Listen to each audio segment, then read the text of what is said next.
আমাদের মাওয়াঘাটে বাংলাদেশে যখন গিয়েছিলাম বন্ধু বান্ধব মিলে মাওয়াতে ঘুরতে গিয়েছিলাম বন্ধু ভিডিওতে আছে অনেক বছর পর মাওয়া লকার। স্মৃতিটা ছিল পূর্বের সময়তে সম্পূর্ণই ভিন্ন। খাওয়ার অপেক্ষায় তখন লঞ্চের হুইসাল ছিল, লোকালয়ের মহরম ছিল, কথা কপন মানুষের চলছে, কথাকল কত ছিল, দাম কত কি হইল।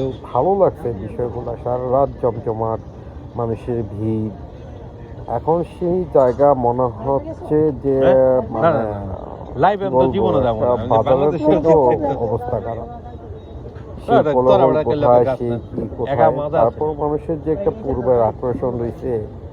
আমাদের বিপ্লব তো ঘোরার জায়গা অতটা কিছু নেই, তো তারপরও ওইখানে যাওয়াটা, সবাই অপেক্ষায় আছি কখন ইলিশ ভাজা হবে, ভাজা খাবো। আসলে বন্ধু বান্ধবের একসাথে যে ছোট থেকে চলা সে আন্তরিকতা, ভালোবাসা, পাগল যেই নাকি? প্রান্তে যে থাকে না কেন, কিছু মানুষ এগুলো আছে মাওয়াঘাটের হৃদয়ে থেকে পরিবেশ। যায়। আর ছোটবেলার বন্ধু তো বন্ধুই থাকে, যত রাতের বিপদ যত পরিবেশ, রাত ঝগড়া 12টা হোক বাজতে যাই হোক, চলছে। তারপর অবশেষে মানুষের সমাগম, এর এটি মাওয়ার স্বার্থটা কম ঐতিহ্য। কাজ করে। আছি বাট চলে যাব যখন অনেক মিস করবো, অনেক মিস করবো।